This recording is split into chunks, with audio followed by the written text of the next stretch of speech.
आज की धार्मिक कथा जब हनुमान ने तीनों का घमंड चूर किया। संसार में किसी का कुछ नहीं, खामखा अपना समझना मूर्खता है, क्योंकि अपना होता हुआ भी कुछ भी अपना नहीं होता। इसीलिए हैरानी होती है, घमंड क्यों, किस लिए, किसका। कुछ रुपए दान करने वाला यदि यह कहे कि उसने ऐसा किया है तो उससे बड़ा मूर्ख और कोई नहीं। और ऐसे भी है जो हर महीने लाखों का दान करते हैं लेकिन उसका जिक्र तक नहीं करते, न करने देते हैं। वास्तव में जरूरतमंद और पीड़ित की सहायता ही दान है, पुण्य है। ऐसे व्यक्ति पर सरस्वती की सदा कृपा होती है। पर क्या किया जाए, देवताओं तक को अभिमान हो जाता है और उनके अभिमान को दूर करने के लिए परमात्मा को ही कोई उपाय करना पड़ता है। गरुड़, सुदर्शन चक्र तथा सत्यभामा को भी अभिमान हो गया था और भगवान श्री कृष्ण ने उनके अभिमान को दूर करने के लिए श्री हनुमान जी की सहायता ली थी।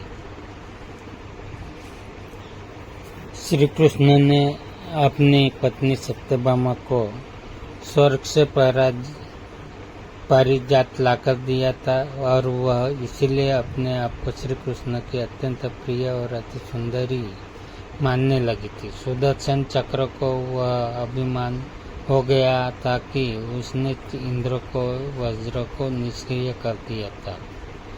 वह लोकालोक के अंधकार को दूर कर सकता है। भगवान श्री कृष्ण अत्यंत उसकी ही सहायता लेते हैं।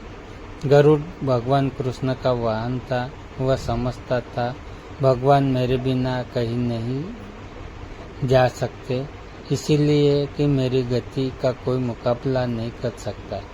भगवान को अपने भक्तों का सदा कल्याण करते हैं, इसीलिए उन्होंने हनुमान जी का स्मरण किया। तत्काल हनुमान जी द्वारिका आ गए। जान गए कि श्री कृष्ण ने क्यों बुलाया। श्री कृष्ण और श्री राम दोनों एक ही है, वह यह भी जानते थे, इसीलिए सीधे राज दरबार नहीं गए। कुछ कौतुक करने के लिए उद्यान में चले गए। वृक्षों पर लगे फल तोड़ने लगे, कुछ खाए, कुछ फेंक दिए। वृक्षों को उखाड़ फेंका, कुछ तो तोड़ डाला, बाग वीरान बना दिए। फल तोड़ना और फेंक देना हनुमान जी का मकसद नहीं था। वह तो श्री कृष्ण के संकेत से कौतुक कर रहे थे। बात श्री कृष्ण तक पहुंची। किसी वानर ने राजोद्यान को उजाड़ दिया है, कुछ किया जाए।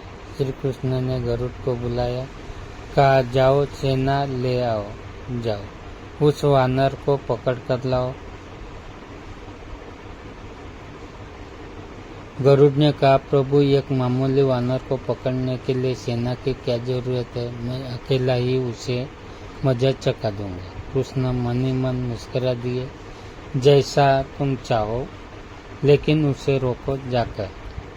जाकर वैंतय गए। हनुमान जी को ललकारा, बाग क्यों उजाड़ रहे हो, फल क्यों तोड़ रहे हो, चलो तुम्हें श्री कृष्ण बुला रहे हैं। हनुमान जी ने कहा मैं किसी कृष्ण को नहीं जानता, मैं तो श्री राम का सेवक हूँ, जाओ कह दो मैं नहीं आऊँगा। गरुड़ क्रोधित होकर बोला, तुम नहीं चलोगे तो मैं तुम्हें पकड़ कर ले जाऊँगा। हनुमान जी ने कोई उत्तर नहीं दिया। गरुड़ की अनदेखी कर वह फल तोड़ते रहे। गरुड़ को समझाया भी, वानर का काम फल तोड़ना और फेंकना है, मैं अपने स्वभाव के अनुसार ही कर रहा हूँ, मेरे काम में दखल न दो। क्यों झगड़ा मोल लेते हो, जाओ मुझे आराम से फल खाने दो। गरुड़ नहीं माना। तब हनुमान जी ने अपनी पूंछ बढ़ाई और गरुड़ को दबोच लिया। उसका घमंड दूर करने के लिए कभी पूंछ को ढीला कर देते, गरुड़ कुछ सांस लेता और जब कसते तो गरुड़ को मानो प्राणी निकल रहे हो। हनुमान जी ने सोचा भगवान का वाहन है, प्रहार भी नहीं कर सकता, लेकिन इसे सबक तो सिखाना ही होगा। पूंछ को एक झटका दिया और गरुड़ को दूर समुद्र में फेंक दिया।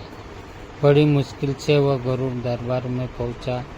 भगवान को बताया, वह कोई साधारण वानर नहीं है, मैं उसे पकड़कर नहीं ला सकता। भगवान मुस्कुरा दिए। सोचा गरुड़ का घमंड तो दूर हो गया, लेकिन अभी इसके वेग के घमंड को चूर करना है। श्री कृष्ण ने कहा, गरुड़ हनुमान श्री राम जी का भक्त है, इसीलिए नहीं आया है। यदि तुम कहते कि श्री राम ने बुलाया है तो फौरन भागे चले आता। हनुमान अब मलय पर्वत पर चले गए हैं, तुम तेजी से जाओ और उससे कहना श्री राम ने उन्हें बुलाया है। तुम तेज उड़ सकते हो, तुम्हारी गति बहुत है, उससे साथ ही ले आना। गरुड़ वेग से उड़े, मलय पर्वत पर पहुंचे। हनुमान जी से क्षमा मांगी। कहा भी, श्री राम ने आपको याद किया है, अभी आओ मेरे साथ, मैं तुम्हें अपनी पीठ पर बिठाकर मिनटों में द्वारिका ले जाऊंगा। तुम खुद ही चलोगे तो देर हो जाएगी, मेरी गति बहुत तेज है, तुम मुकाबला नहीं कर सकते। हनुमान जी मुस्कुराए, भगवान की लीला समझ गए। कहा, तुम जाओ, मैं तुम्हारे पीछे ही आ रहा हूँ। द्वारिका में श्री कृष्ण राम स्वरूप धारण कर सत्यभामा को सीता बना सिंहासन पर बैठ गए। सुदर्शन चक्र को आदेश दिया, द्वार पर रहना, कोई बिना आज्ञा अंदर न आने पाए। श्री कृष्ण समझते थे कि श्री राम का संदेश सुनकर तो हनुमान जी एक पल भी रुक नहीं सकते, अभी आते ही होंगे। गरुड़ को तो हनुमान जी ने विदा कर दिया और स्वयं उससे भी तीव्र गति से उड़कर गरुड़ से पहले ही द्वारिका पहुंच गए। दरबार के द्वार पर सुदर्शन ने उन्हें रोककर कहा, बिना आज्ञा अंदर जाने की मनाही है। जब श्री राम बुला रहे हो तो हनुमान जी विलम्ब सहन नहीं कर सकते। सुदर्शन को पकड़ा और मुंह में दबा लिया। अंदर गए। सिंहासन पर श्री राम और सीता जी बैठे थे। हनुमान जी समझ गए। श्री राम को प्रणाम किया और कहा, प्रभु आने में देर तो नहीं हुई। साथ ही कहा, प्रभु माँ कहाँ है? आपके पास आज यह कौन दासी बैठी है? सत्यभामा ने सुना तो लज्जित हुई, क्योंकि वह समझती थी कि कृष्ण द्वारा परिजात लाकर दिए जाने से वह सबसे सुंदर स्त्री बन गई है। सत्यभामा का घमंड चूर हो गया। उसी समय गरुड़ तेज गति से उड़ने के कारण आपते हुए दरबार में पहुंचा। सांस फूल रही थी, थके हुए से लग रहे थे और हनुमान जी को दरबार में देखकर तो वह चकित हो गए। मेरी गति से भी तेज गति से हनुमान जी दरबार में पहुंच गए। लज्जा से पानी पानी हो गए। गरुड़ के बल का और तेज गति से उड़ने का घमंड चूर हो गए। श्री राम ने पूछा, हनुमान तुम अंदर कैसे आ गए? किसी ने रोका नहीं? रोका था भगवान। सुदर्शन ने, मैंने सोचा आपके दर्शन में विलम्ब होगा, इसीलिए उनसे उलझा नहीं। उसे मैंने अपने मुंह में दबा लिया था।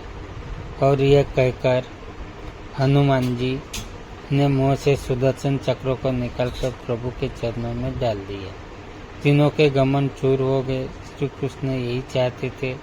श्री कृष्ण ने हनुमान जी को गले लगाया। हृदय से हृदय की बात हुई और उन्हें विदा कर दिया।